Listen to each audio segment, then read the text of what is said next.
আমার মানুষটা আজ অন্যের স্বামী, যে একসময় কথা দিয়েছিল জীবনের শেষ নিঃশ্বাস অবধি পাশে থাকবে। তার সাথে আমার পরিচয় হয়েছিল গত বছর 11 রোজায়। তারপর ধীরে ধীরে কথা বলতে লাগলাম। সে আমাকে প্রপোজ করলো।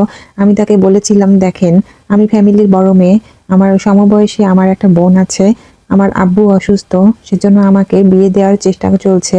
এখন আপনি যদি আমাকে সত্যি ভালোবেসে থাকেন, তাহলে আপনি আগে আপনার ফ্যামিলিকে জানান ওনারা কি বলে দেখেন। তারপর আমার ফ্যামিলিতে বলিয়েন। সে তার ফ্যামিলিতে বলেছে, ওনারা রাজি ছিল যতটুকু আমাকে বলেছে।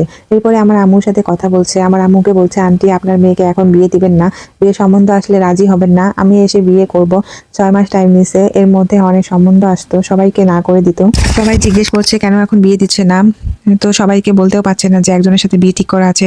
তবুও আমার আম্মু বলছে, দেখো বাবা, এভাবে তো রাখা যায় না, তোমার আম্মুকে আসতে বলো। কিন্তু ওনাদের পারিবারিক সমস্যার কারণে আসতে পারেনি।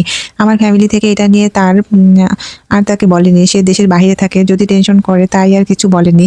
যাই হোক, আমার ফ্যামিলি কথা রাখছে। কোনোদিনও আমি তাকে মিথ্যা কথা বলিনি, কোনো কথা লুকাতাম না, সবকিছু বলে দিতাম। সে ছাড়া কোনো ছেলের সাথে কথা বলতাম না।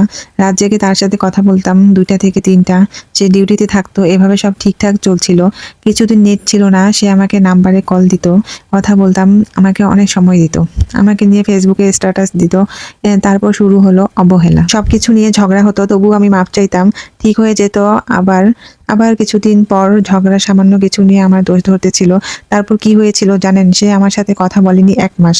অনেক কল দিতাম, মেসেজ দিতাম, রিপ্লাই দিত না। পাগলের মতো হয়ে গিয়েছিলাম।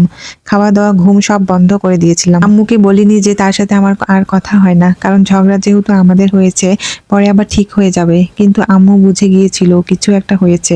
পরে বলে দিলাম কান্না করে, তার সাথে আমার আর কথা হয় না।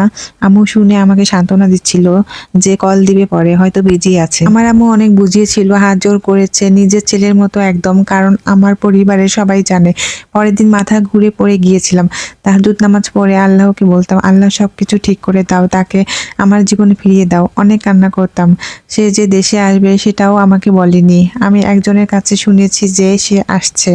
তারপর আম্মু কল দিয়েছিল, আম্মুর সাথে অনেক খারাপ ব্যবহার করেছিল। আমি কল্পনাও করতে পারিনি যে সে এভাবে কথা বলবে।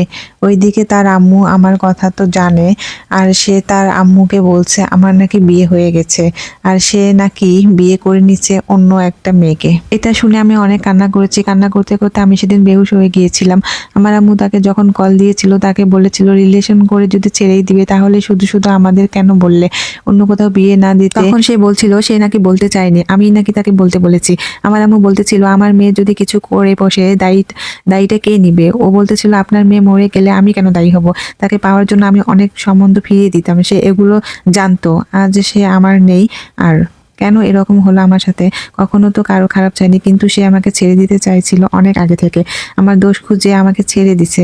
আমি থাকতে চেয়েছি তার সাথে, সে আমাকে রাখিনি। অন্ধবিশ্বাস করা কি ভুল ছিল আমার পরিবারের? লোক জানাজানি হওয়ার পর বিচ্ছেদ হয়ে গেলে একটা মেয়ের কাছে অপ্রীতিকর বিষয়টার মতো কষ্ট আর কিছু নেই। আর এই গল্পটা হচ্ছে একটা আপুর জীবনের বাস্তব কাহিনী। আসলে মানুষের জীবনে কত রকম যে ঘটনা ঘটে যায়, তা এই রকম গল্প না শুনলে বোঝা যায় না।